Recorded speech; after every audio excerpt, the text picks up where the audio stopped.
Good morning and welcome to the North Carolina Science and Engineering Fair for 2021. We are excited to be here live with you. We're going to start out this morning with a congratulations to all of our young researchers who have become state finalists this year. Congratulations. We are so excited to host our live events for you today and to hear your research as you do your 2 minutes with a mic and you do your judging interviews today. We have a great lineup for you. We are going to get started this morning with Miss Judy Day, just telling you a little bit about the fair and what you can expect today. Good morning. It's so good to be here with you virtually. I wish it were in person, but next year, hopefully it will be that way. So I know that this has been a tough year for everybody, and looking at different ways that you are going to school and different ways that you're trying to do your research. And we've discovered that you can do remote research, but it's not quite as easy as it was when it was face-to-face and you had your teachers around and you were able to go places a lot easier to be able to get assistance with your work. So well, I congratulate all of you for your persistence and your dedication and the fact that you were able to make it to be here with us. And we want to encourage you to continue that enthusiasm, not just for this year, but to keep on going from here on out. We'd like to see students coming back year after year to be able to go into the regional competitions, into the state competition. So right now, judging is going on. Some of you may already been judged, and some of you may be in the process of getting ready to be judged, or you may be hearing this afterwards when, in recording. But best wishes with that. Remember to smile with your judges if you haven't talked to them already. Let them know how excited you are about your research, because they've been looking forward to talking to you and they're really excited about it. So I don't want you to miss any of the live sessions that we have going on today. Right after this, we've got some of the Spark Talk. We've got the 2 minutes with a mic, and we've got Spark Talks coming up from some of our former students that have done science and engineering fairs in the past. And then we have some special speakers as well. So don't miss out on that. And be sure and complete your NCSEF passport, which is a Google form. You're used to those, by visiting the exhibits that are within the symposium, because those students who turn in those completed will be in for a gift card drawing. And everybody likes to get gift cards to be able to buy things. So don't forget about that. Now, tomorrow, the awards ceremony will be at 3 p.m. The link is at the very same place that you're at right now. You go into the symposium, look under live events, and you'll see the link to the actual award ceremony. It will start at 3 o'clock, and I want to see everybody there. Now, it's open to the public, so you can invite all your friends, you can invite all your relatives, you can invite your teachers, anybody that you run into in the street. If you want to invite them, they can come, because everyone gets excited to hear about your research, and we want you to feel like you can share that with the people that are important to you. So I will see you then, and take care and have a wonderful day. Wonderful. Thank you so much, Judy. And with that, we are going to jump into some of our welcome pieces for the day. We're so glad that you were able to find us for this morning's live events. We know that you might be jumping in and out of live events today to go share your research with the judges. But we want to make sure you know what a big accomplishment it is to make it to the state level of the Science and Engineering Fair. We want to congratulate you, and we're really excited about having you representing North Carolina with your research. And it is not just the Fair Foundation and our alumni that are excited to have you with us today, all of our judges and volunteers. We also have a couple of people who are well known in North Carolina that just wanted to pause and take some time to share with you how excited they are and to offer you congratulations. So as you start this morning, we're going to start with a message from Governor Roy Cooper to talk about kind of his thinking on how you made it all the way to the State Science and Engineering Fair. Hi, everybody. Governor Roy Cooper here. It's great to speak to you today and tell you how proud I am that you've been selected to compete in the North Carolina Science and Engineering Fair at the state level. Each year, more than 1,600 students from across North Carolina participate in science and engineering fairs at the local, regional, and state level. And being selected to compete at the state level is an impressive accomplishment, and I'm proud of your work to get here. This past year has been anything but normal. Many of you have attended school remotely and had to connect with your teachers and fellow students virtually. Your success in the science fair this year demonstrates a special resilience and strength. Participating in the science fair is a great way to apply what you learn in the classroom to real-world research projects. While this year's state competition is virtual, you'll still get the opportunity to hear from inspiring leaders in science, technology, engineering, and math, in addition to learning from your fellow students and their projects. Congratulations again on competing at the North Carolina Science and Engineering Fair. I wish you the best of luck, and I hope to see you competing again in person in 2022. Keep up the good work. Yes, and we agree. We really do hope to see you back here competing again next year. So important that you get to this place and you get to share your research. We also heard from our state superintendent of public instruction, who was really excited to share her thinking with you. So this is Catherine Truett, our state superintendent of public instruction, and she's over all of the instruction that happens in North Carolina, starting from pre-K all the way through your senior year in high school. And so we're going to just listen to her words about you making it. Hello, everyone. My name is Catherine Truett, and I am the Superintendent of Public Instruction for North Carolina. I want to extend my sincerest congratulations to all of you for being promoted to the state competition. I know you have worked so hard to research, prepare, and present your projects, and I can't wait to follow along virtually. Although this science and engineering fair does not look like years past, I wanted to express how incredibly impressed I am with each and every one of you for getting to this point. This past year has been difficult, and the pandemic has posed so many challenges, but you all have persevered and overcome them in order to compete. You all should feel proud and accomplished for your work and your commitment to entering this year's competition.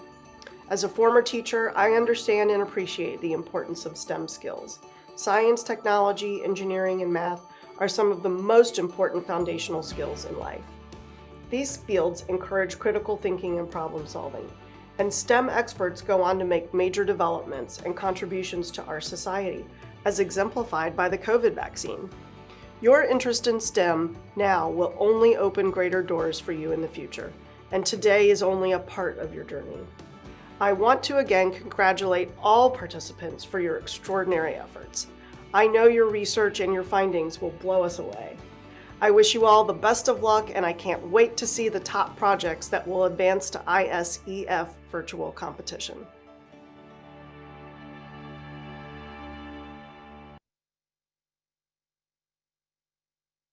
Right, so congratulations to everyone, and thank you to, I apologize, to Catherine and to Governor Cooper for sharing their best wishes for you today.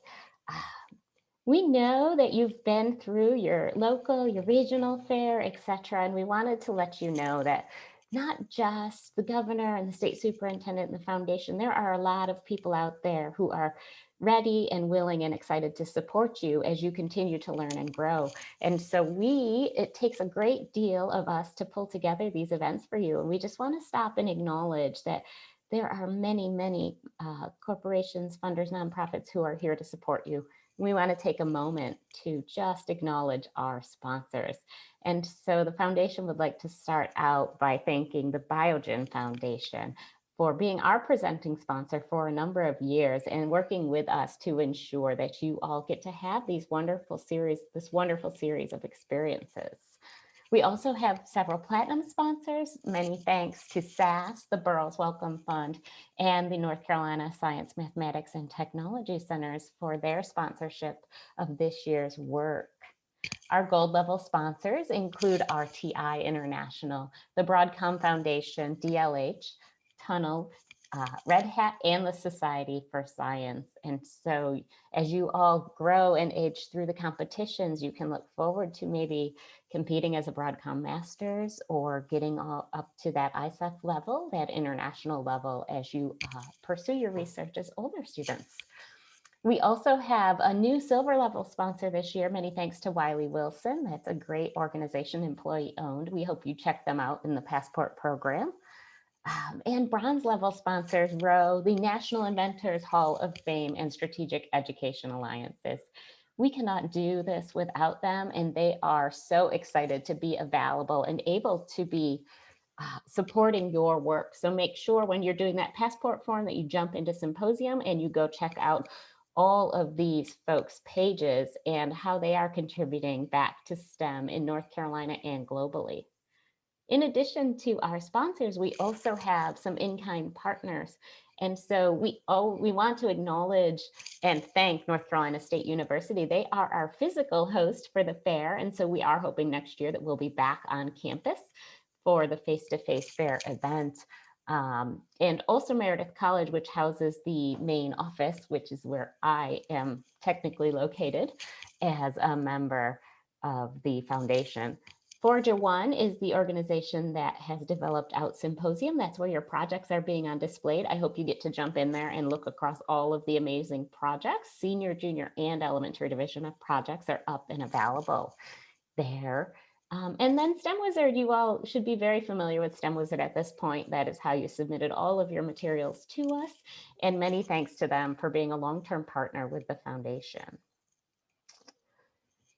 Along with this year's shift to virtual, we've been able to have some amazing Spark Talks from our alumni speakers.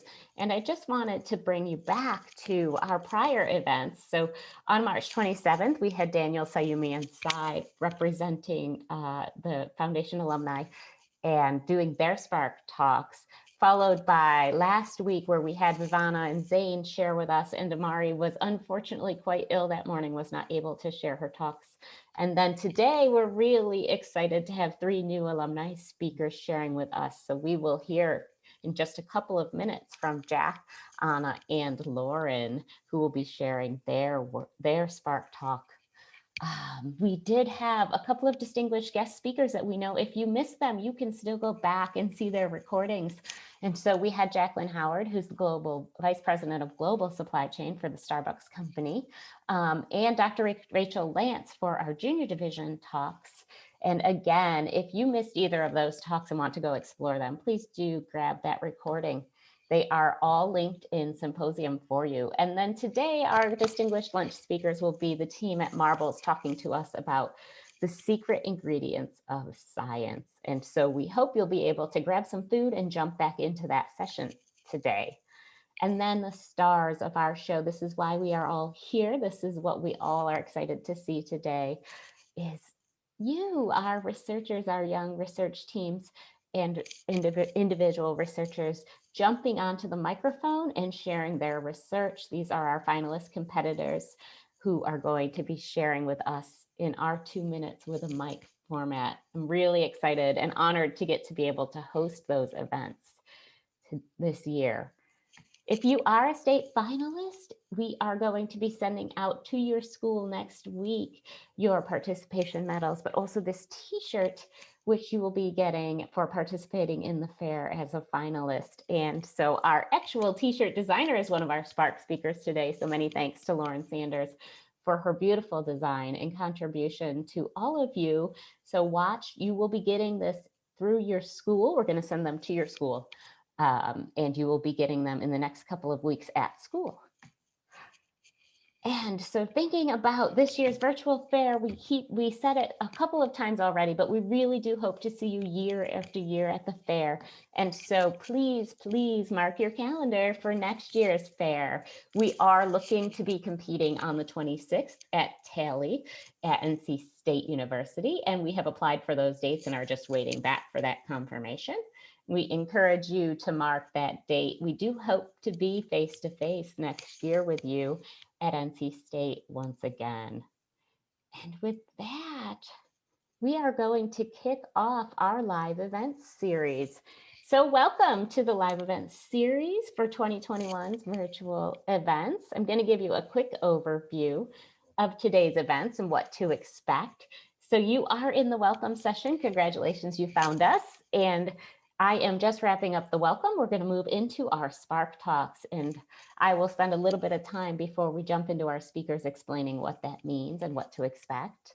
Our lunch speakers I just showed you is that Marbles team talking to us about the secret ingredients for science.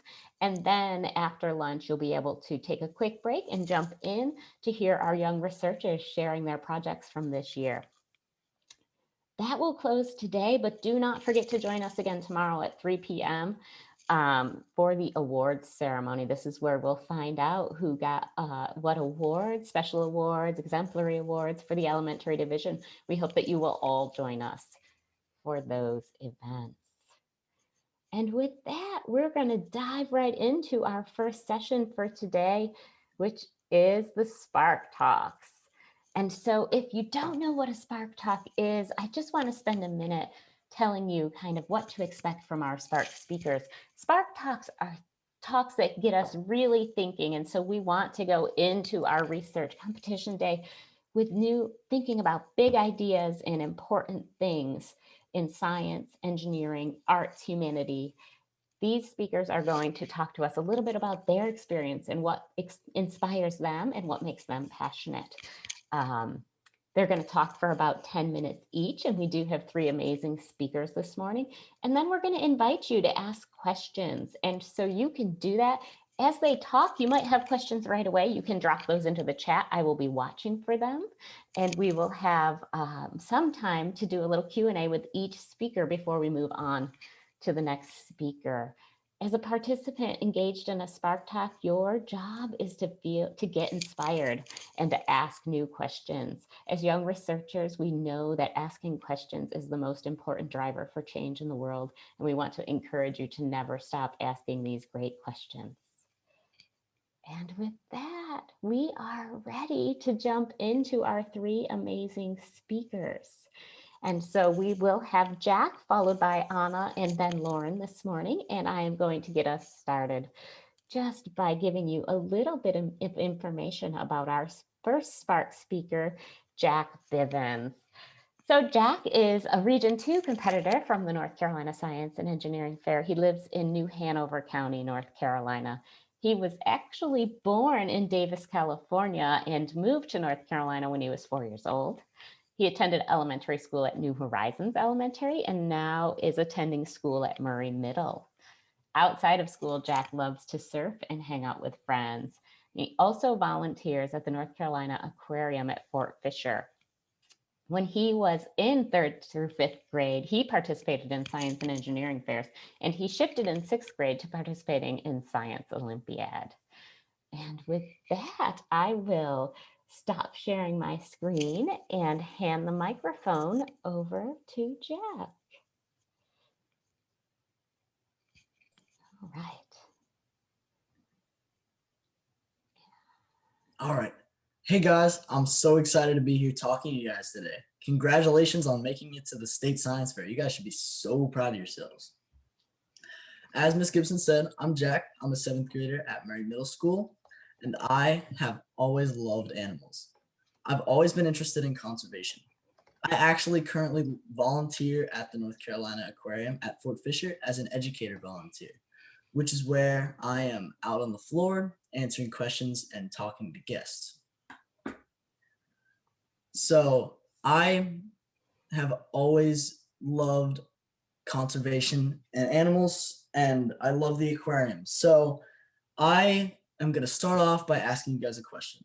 So who here, by a raise of hands, likes to win? I know we're on Zoom, so I can't see everybody right now, but I'm guessing that most people raise their hands. I know I sure like to win. When I started doing science fair in the 3rd grade, I really wanted to win.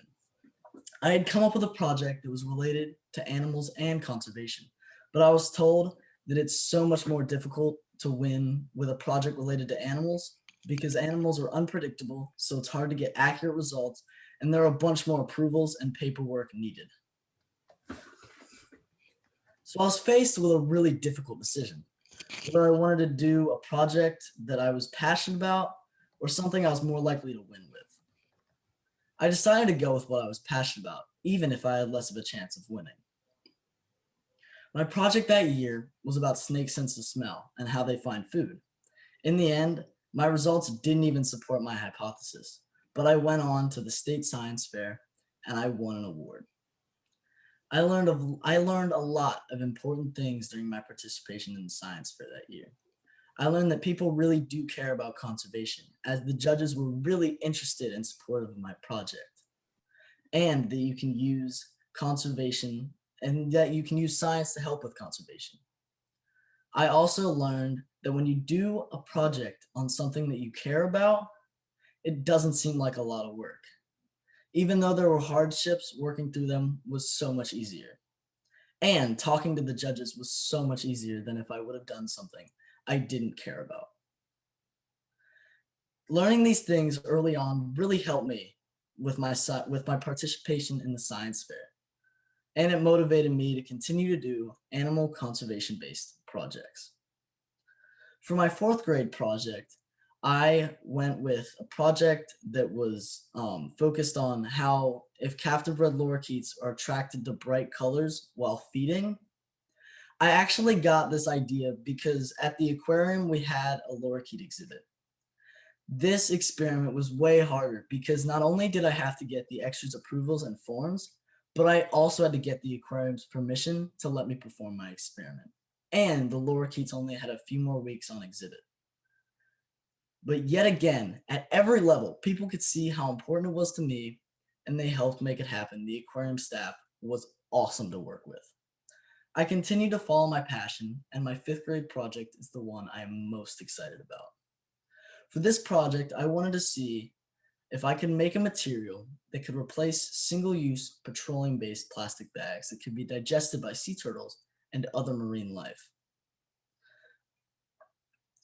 For this project, I made 2 materials and they were both made out of homemade bioplastic and recycled paper pulp.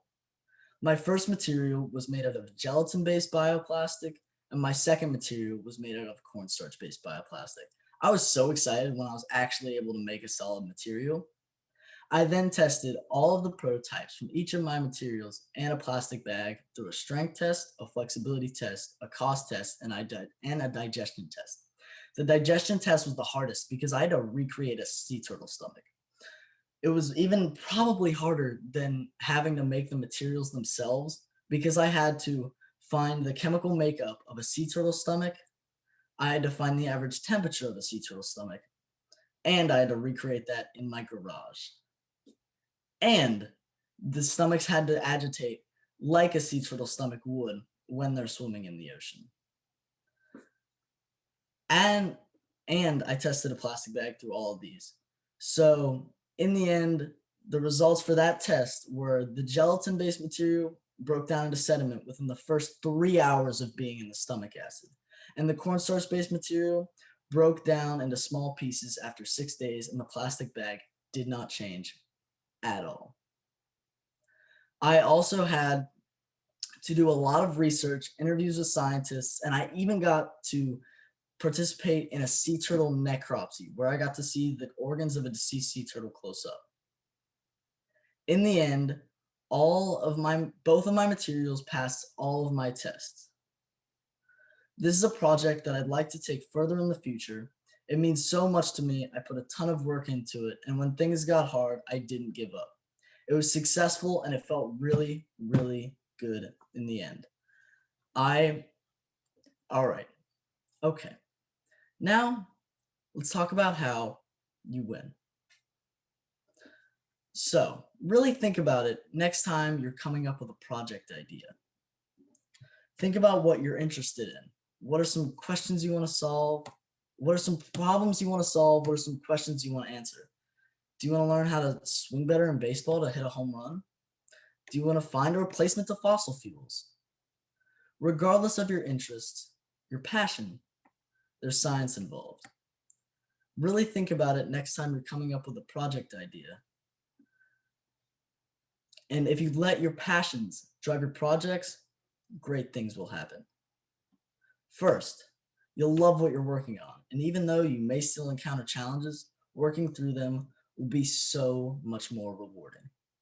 Second, you'll be way more comfortable talking to other people about your project.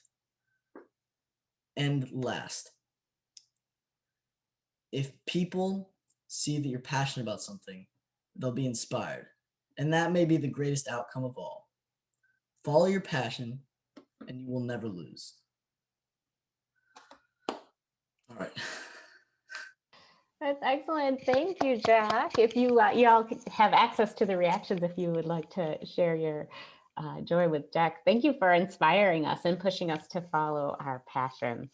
At this time, if anybody has a question for Jack, you can ask anything that's on your mind to Mr. Bivens. And I have a couple of questions to get us started. I've had the opportunity to talk to you several times actually now. And one of the things I noticed is while you were young doing your research, you had a lot of interactions with supportive adults. And you've been able to talk to me about even speaking at conferences. And so can you share with our young researchers on the session this morning kind of how did you start interacting with these adult scientists and were they receptive to you? Yeah, so actually I started talking to I feel like the first people who I really started talking to about my projects were teachers, shout out to Miss Donna and Miss Christina at New Horizons and my parents as well. And then after starting to talk to the judges, and then in my 5th grade project, I got to talk to a sea turtle biologist.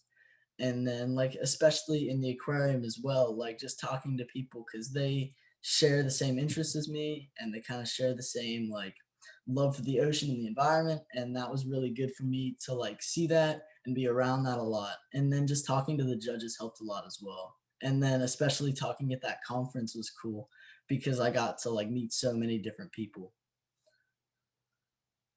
That's fantastic. And then the other thing I think that's really interesting about your transition or your pathway through this work is your work at the Fort Fisher Aquarium. Do you want to tell us a little bit about how that got started? Yeah, so I've been going to the aquarium since I was 4, since I had moved here. And I had some friends who had done volunteer work there through a program through their school, but my school didn't really have that.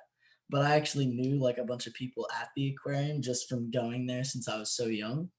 And so that really helped me to kind of and they knew me, so they knew that I had a really strong drive and a really I was really passionate about animals and my conservation work. So I think I started working there when I was 9, and I'm still volunteering there today. That's awesome. And so just one more question for you, Jack, and then we will, if folks end up having questions for Jack after, he will stay on the session. And so you can still continue to drop things in the chat for him.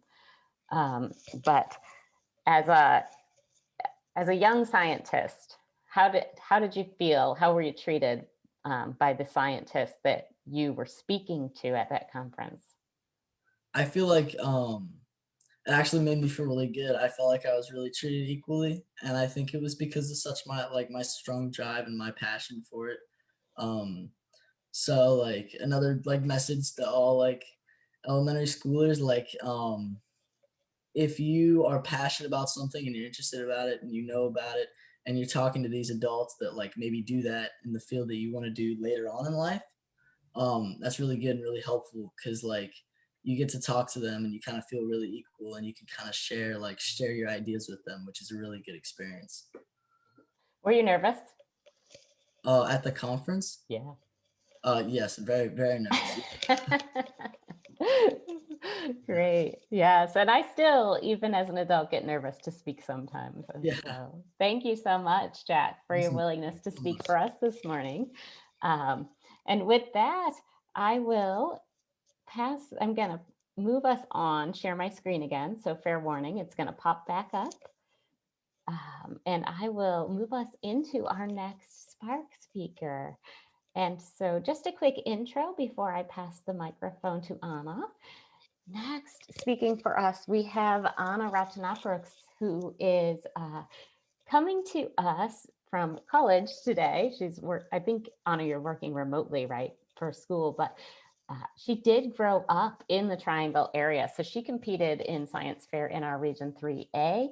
She grew up in Morrisville.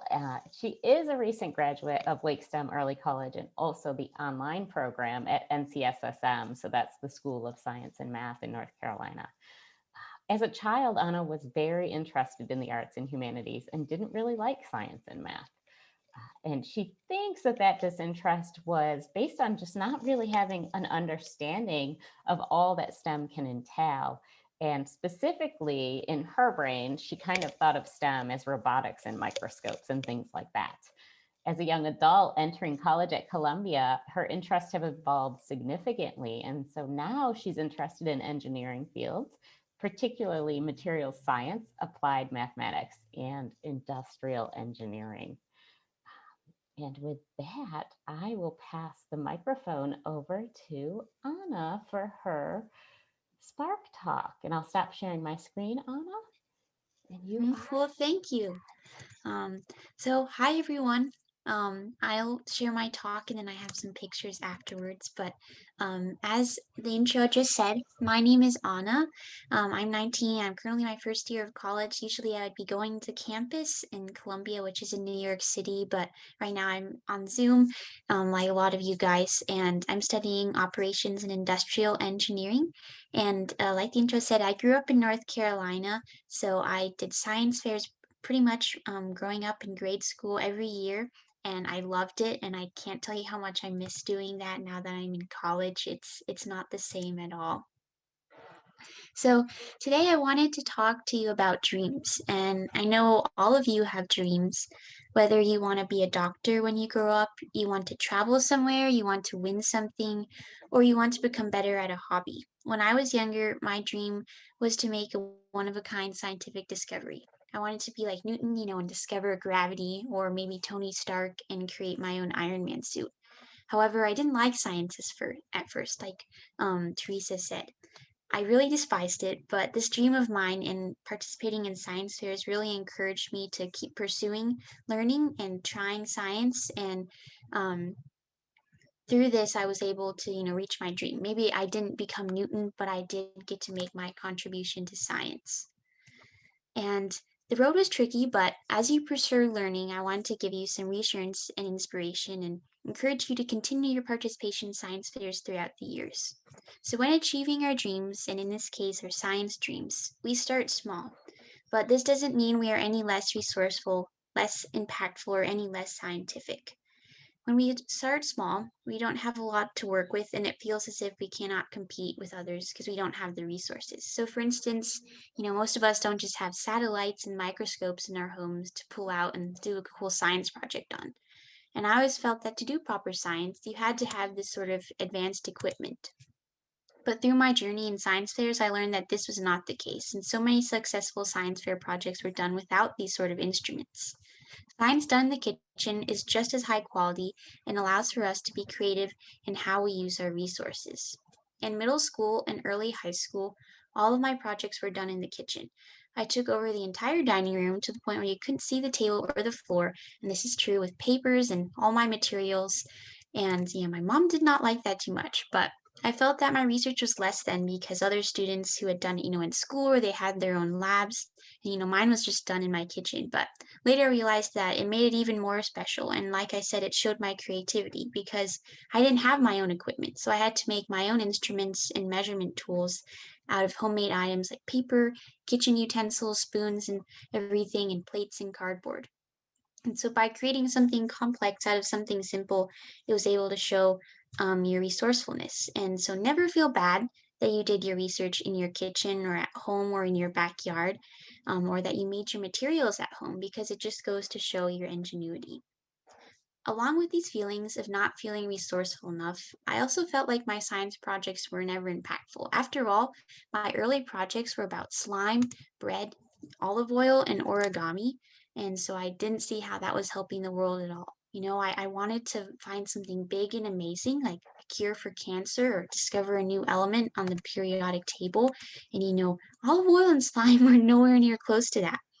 But through my journey of science and completing these projects was when I learned how impactful they were in their own sort of way. So they might not have saved the world, from COVID-19, but they did impact people in a small way because I was contributing to the greater field of science, though it might be small. So for instance, in middle school, I developed a way to test the quality of olive oil using a homemade spectrometer. For those who wanted to explore olive oil or pursue science at home or with limited resources, this was super impactful because it showed them that science could be done in this way. So maybe 1,000 people weren't saved, but it may have inspired at least one person to pursue and become interested in learning. And I think that is very special because it's personal and it shows your passion for a certain area. It shows that you are an expert in your area and that you made a difference in that community, whether it's proving something, trying something out, or exploring something new. And then while researching, sometimes we feel like our projects aren't scientific enough. I often felt this way because, I didn't have a degree in science. I never went to college. I was still in grade school. In my first year of high school, sometimes I felt dumb because there were other kids who had taken more chemistry and physics than I had. And, this didn't really feel like a real contribution to science because I wasn't old and I didn't have the background. But I realized that as long as I was following the scientific method and I was practicing systematic and reproducible procedures and analyzing and observing in an objective way, I was scientific, just like what our teachers teach us in school. It didn't matter that I didn't have a college diploma yet or my degree. I could still have a scientific project. What matters is the process and the scientists themselves, not the appearance of your project or the equipment. So through all of this, I learned was from my experience with science fairs. I did research just about every year in my kitchen and made my own instruments, my own ideas, borrowing it from whatnot. I got tons of my supplies from the grocery store and office store. I did not have some crazy lab store. And I hope you take this insight and continue to pursue science fairs. Of course, if you have access to a lab, go for it. But just take this inspiration that, high quality research can be done at your home. And so, as cheesy as it sounds, science fairs did change my life. As I did research in middle school and high school, I had the opportunity to travel the world. So, for example, with my research in origami, I won a trip to Beijing and I went to Arizona, DC, and Texas to present and compete with my work. Here I thought origami was dumb, but it took me super far and I met the coolest scientists and made great friends and I even met Nobel Prize laureates. But I think the biggest gain through it all was teaching me the lessons of never doubting my project, never doubting where I came from, or never doubting, where I did this and how I learned. I learned to have confidence in myself and how to find answers scientifically. So that's a wrap of my talk, but I thought I'd just give you quick photos just so you know what I'm talking about, proof that I was a real student. Screen share. So here's my kitchen. It's way cleaner in this picture, but when I was a kid, it was covered in stuff. I had like all kinds of lab stands and there's paper everywhere. And when I tested olive oil, I had like maybe 30 bottles of olive oil. I had bought so many samples to do olive oil. So, just tell your mom and your dad it's temporary and I will clean it up after. This is me in 8th grade with my olive oil project. These are just select pictures.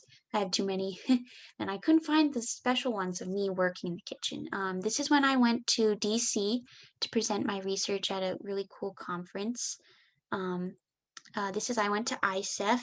This is my project on origami. And then some more origami projects when I was a senior, but sadly this didn't really go anywhere because of COVID.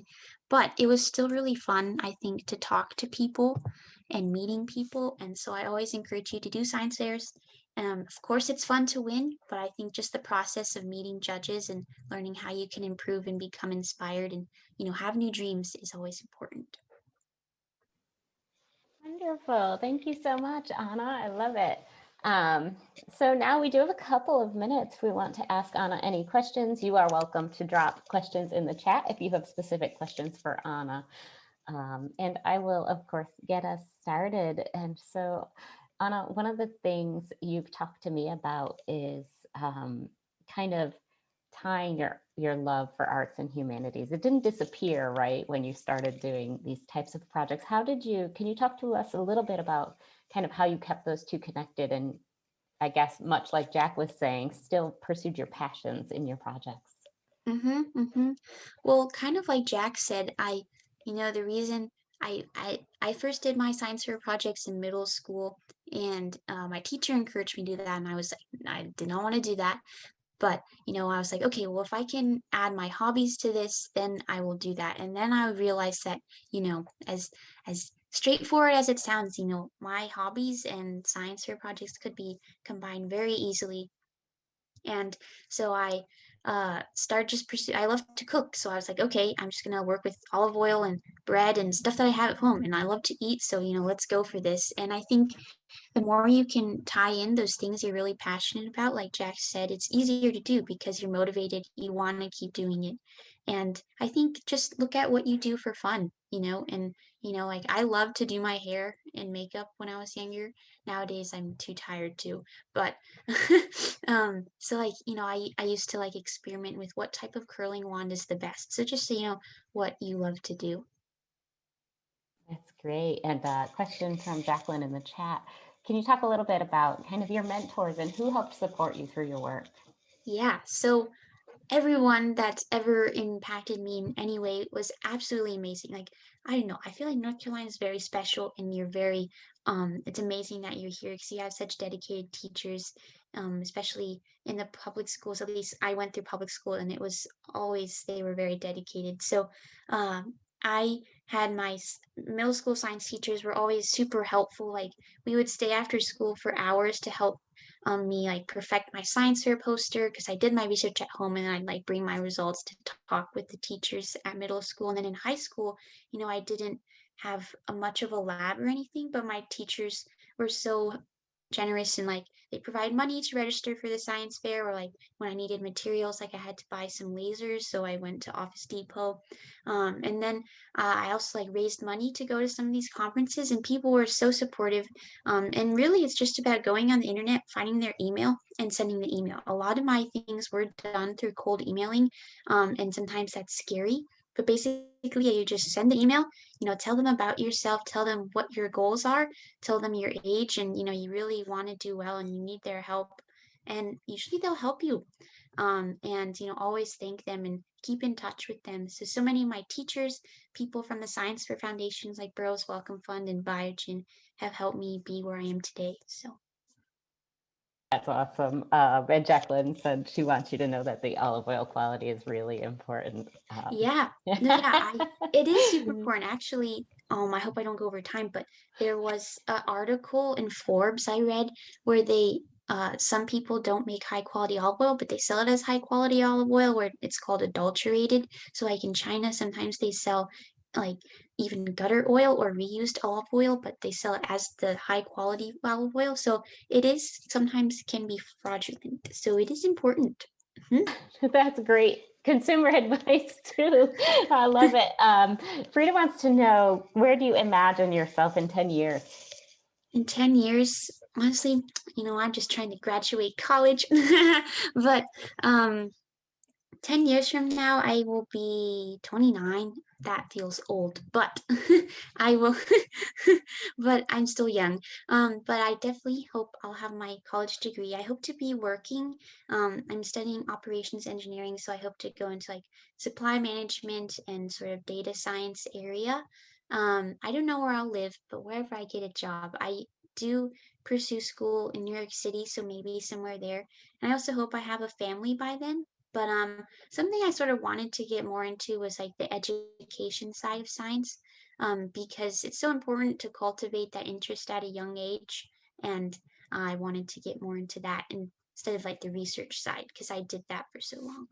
That's awesome. And I'm going to encourage you to connect with Jacqueline. She works in global supply chain at Starbucks. So an Yeah, you excellent told me. person to Super reach out cool. to. I did, yes. And so just one more question before we move on to our final Spark speaker this morning.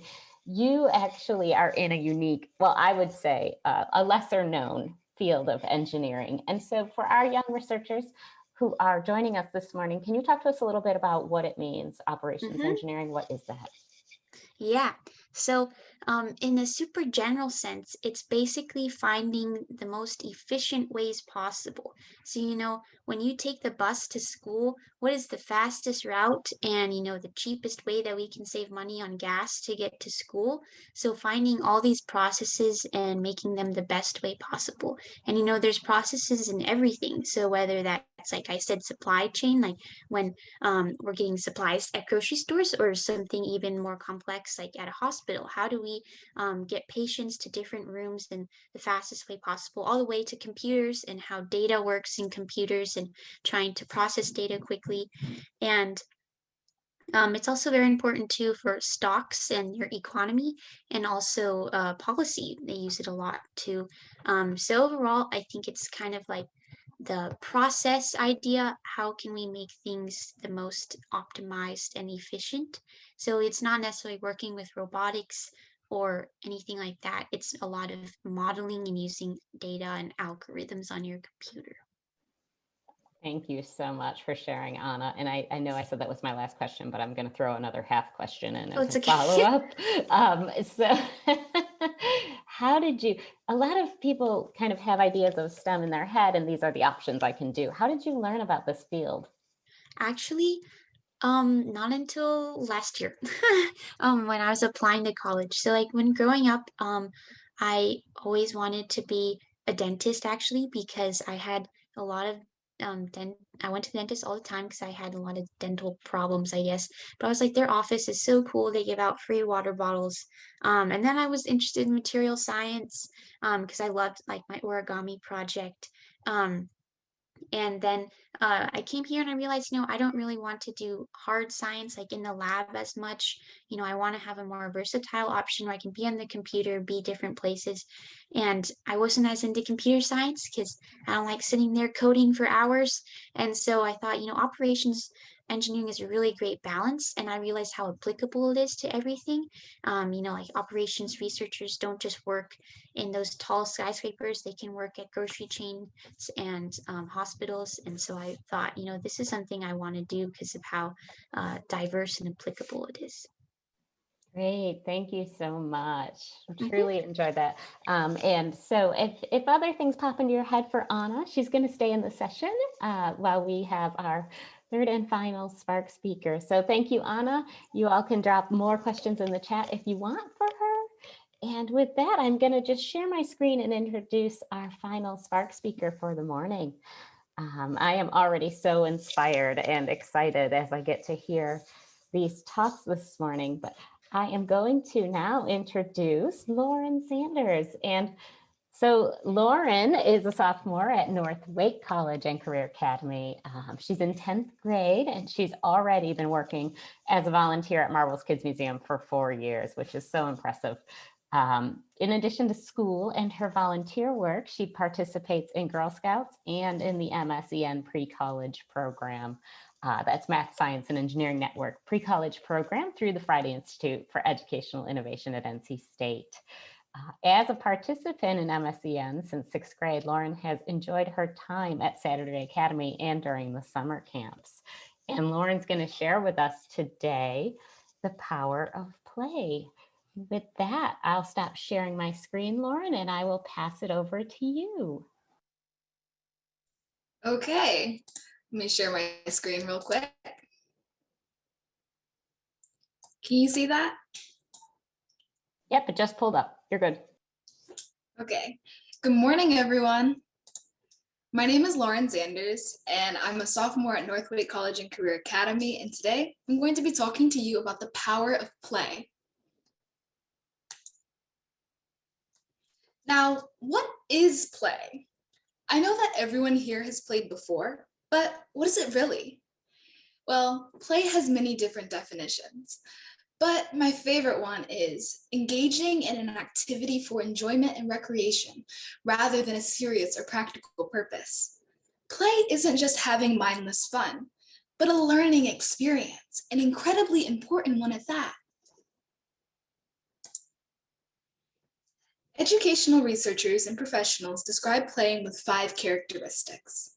Those characteristics are that play is personal, engaging, structured, imaginative, and stress-free. But what does all of that mean? Well, let me explain. The first characteristic of play is that play is personal. We know that when we were babies, we played very differently compared to the way that we might play now. And it's also likely to change in the future. The way we play is also different from others, based on age, interests, talents, and more. As babies, we're new to the world, and we learn through being curious in our experiences, as well as our parents, of course. Our play experiences are often exploratory and fueled by curiosity.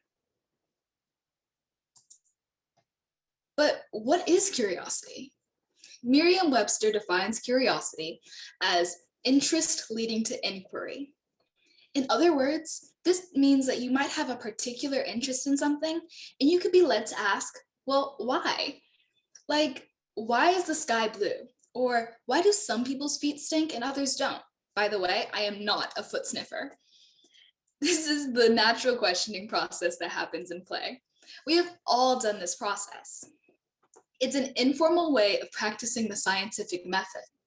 You've made observations, asked questions, and possibly thought about your hypothesis, which might lead to experimentation, where you test your hypothesis in some way. This is just one of the ways that we learn from playing, but it's a big one. Curiosity is the driving factor to playing, making your experience enjoyable and valuable. I have informal experience facilitating play, which is a fancy word for saying that I help others play. My foundation in facilitating play comes from being a big sister to my younger brother and being a natural play leader to my younger friends. I don't think I told you yet, but I love playing and I love to engage my friends and family in playing too. My formal play experiences comes from Marbles Kids Museum in downtown Raleigh, where I serve as a teen play corps volunteer. I was fortunate enough to earn the Gold Level Presidential Volunteer Service Award for having over 100 hours of community service in a year. I'm very passionate about serving others through play. I've learned so much from my volunteering experience. One of the most important things that I learned was that you can guide children in play, but you don't force them. Otherwise, it would ruin their play experience. Okay, now let's take a moment and answer this question by typing it in the chat. What is your favorite way to play? Is it personal to you? Just think about it. Ms. Gibson, would you please moderate the chat? While you're typing, I'll tell you about some of my favorite ways to play. One of my favorite ways to play is going outside in nature and exploring, especially with my little brother. We love to look for all kinds of animals together. I'm also a self-proclaimed wilderness survival enthusiast, and I love to identify edible plant species while walking on nature trails.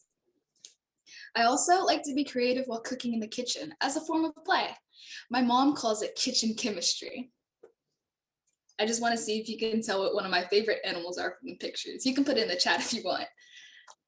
And Ms. Gibson, did anybody put their favorite ways to play in the chat? Yeah, we have lots of explorers and outdoors folks on the chat. And we have some specific to gardening, forest and trails, and playing chess. Lots of folks talking about frogs and amphibians as your favorite animals.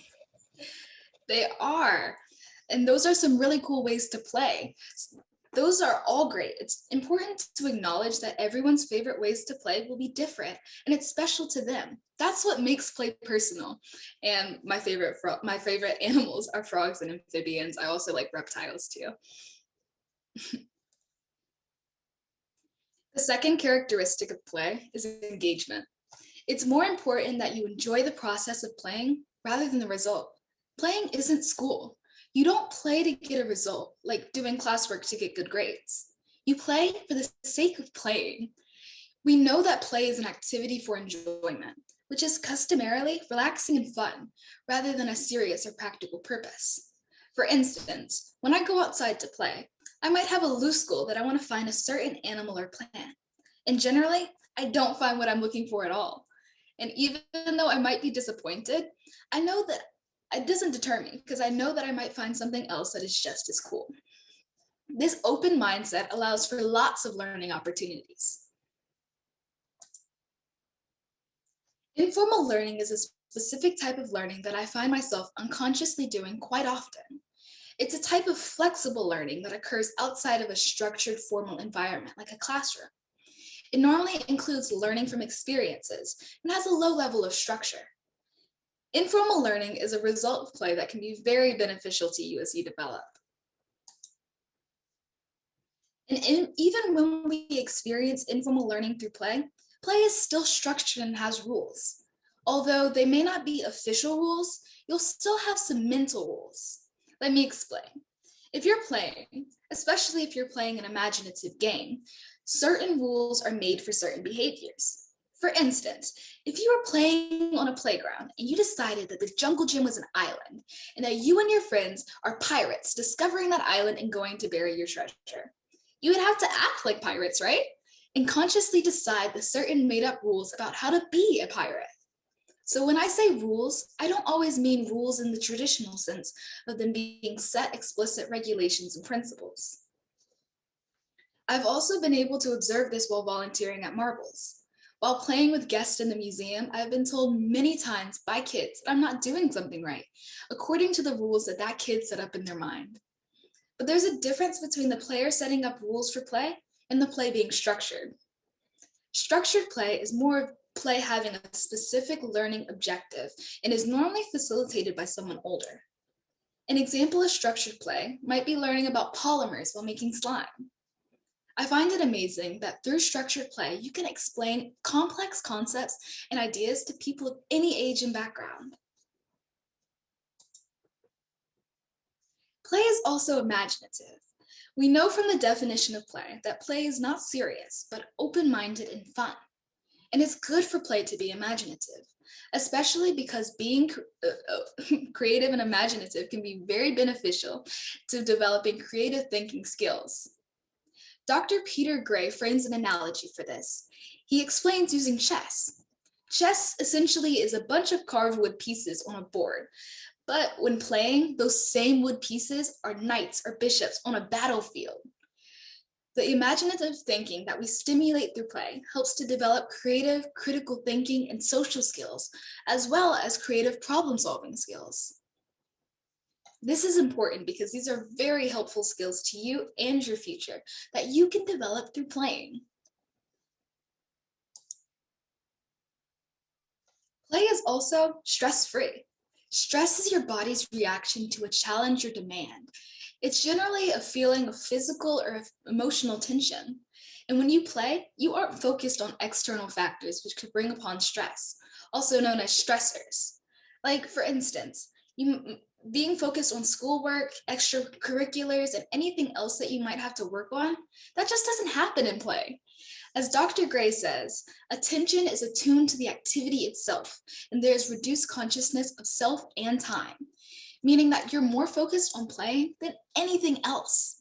And it's important that you take time to play so you can release built-up stress as well. Make time for play, but remember to be safe and responsible too. Play is an important part of your development and growth. I just want to reiterate a few major concepts. The first being that your play experience should be personal. It should be engaging to you, as well as having some rules. Play should be imaginative and stress-free too. My play experiences have helped me to be more equipped to handle challenges and develop critical thinking skills, and I think that it will affect you positively as well. Through play, you are building the skills needed to solve the world's problems. So play on. You are the next generation of scientists, engineers, inventors, mathematicians, and so much more. Remember that even as you get older, take time out to play. It's important. Parents, that means you too. And if you got anything out of my message today, I want you to know this. Play is powerful, so don't forget to play. Thank you. Any questions? Yeah, hooray. Thank you so much for sharing, Lauren. I truly enjoyed that. If you have questions for Lauryn, you are welcome now to drop them into the chat. And so the first thing that strikes me as I'll get us started with the Q&A, Lauryn, is that you're in high school, and I am wondering, is it still important for you to play? Do you still play? Yes, it is very important to play. I play a lot, much to my parents' dismay. They, yeah. So what does play look like when you're in high school? For me, Mhm. it's more of like taking walks, getting outside, I'm always looking down at the ground, looking for all kinds of things like frogs, snakes, different plants. That's just something that I do, but other people, they might just want to walk on a nature trail, just go outside. Maybe that, for me, that means taking care of the garden. It's a variety of things that I like to do that I feel like I can make time for, even though I'm in high school and trying to balance that as well. Awesome, thank you. And Lillian wants to know a little bit about why is your favorite animal a frog? I think this stems from my favorite movie being Princess and the Frog. And I just wanted to find frogs all the time. And my love for frogs just continued after that. I love frogs and toads, all of them, and reptiles. I have a bearded dragon as well. Do you have a favorite type of frog? I think that my favorite type of frog would have to be either a cricket frog because they're so tiny and cute, or a leopard frog. Do you know what you want to major in when you go to college? I'm still on the fence and I don't know specifically, but I was thinking about double majoring in biology and nutrition because food is really important to me as well.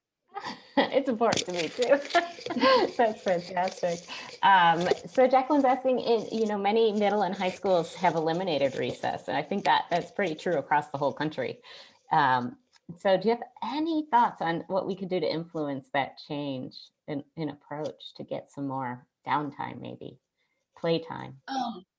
Something that I noticed that my school does, we do a program called Griffin's Den, and it's basically you get a free period in class, well, in between class, and you don't have to do anything unless you don't have good grades and you have to stay and get enrichment.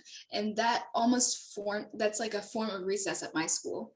And we get to communicate with our friends. It's like downtime, and encouraging a little bit of downtime within the school day, I think is really important, just not only for a break from education all the time, for the entire day, but also getting that play experience and being able to socialize with your peers. Great. I am curious. I would love to hear your story about how you started working with marbles at such a young age. Well, the Teen Play Corps program starts with rising 7th graders, and I started then. I really fell in love with it and just continued it until now. I just really love the program and being involved with playing with kids at the museum, and not only just working with camps, but being able to work with guests and just facilitate play in that means. Great. I have a comment in the chat that corporations have pushed more need for intellectual curiosity. Could playing outside be a tool to get this up-leveled? This could be an interesting research project. What do you think, Lauryn? You have any thoughts on that? Intellectual curiosity? I think that that's really important, and the idea of intellectual curiosity. I think that play is one way to strengthen the amount of curiosity that one has, because you're practicing having curiosity. And when you practice having curiosity, you tend to be more curious about different things until you learn everything, but you can't learn everything. I do think that could be a really interesting research project. Yeah. And playing outside definitely is a tool to be more curious and to question your environment. That's fantastic. And I do love like the curiosity is the driver for research in both kids and adults. And so it's such an important way to approach the world, keeping that curiosity always. And so just thinking about in schools, we often see there's tons of research that shows us in kindergarten, the kids ask like hundreds of questions a day, but by middle school and high school, that goes down each year. And so what do you think? Any advice for the young researchers on how to stay curious? How to stay curious? I think that my biggest advice would just to be curious, to keep asking why, to question your environment. And if you keep doing that, then you'll stay curious. And I think that that's the biggest thing that I would advise. Great. Wonderful. Well, thank you all so much. I am so just overjoyed and excited about all of the talks this morning. And you definitely have me thinking, and you've definitely got some of our participants thinking hard as they go into their day. So to Jack and Anna and Lauryn, we thank you so much for joining us, sharing your inspiration and your stories. If you want to drop your contact information in the chat, you're welcome to, in case any of our participants have questions for you for later. And if you don't catch that contact information now, you are welcome, parents, kids, to reach out to me, and I can make sure I get your questions to any of our Spark speakers today. And with that, we have wrapped up our welcome session. I can't thank our speakers enough. I just want to let everybody on the session know that our next, we will take a quick break for you all to grab lunch. And you are welcome to join us, food in hand, for our next set of speakers, which is the team at Marbles Museum. They're going to talk to us about the secret ingredients of science. That session will start at 11:30. And so you're welcome to jump out of this session and go grab some food and then have a seat, jump back into Symposium or in the email I sent in STEM Wizard yesterday and click on that link. It is a new link, so make sure you find that lunch session link. And with that, I will stop sharing my screen and just extend one more thanks to our amazing Spark speakers. Thank you so much.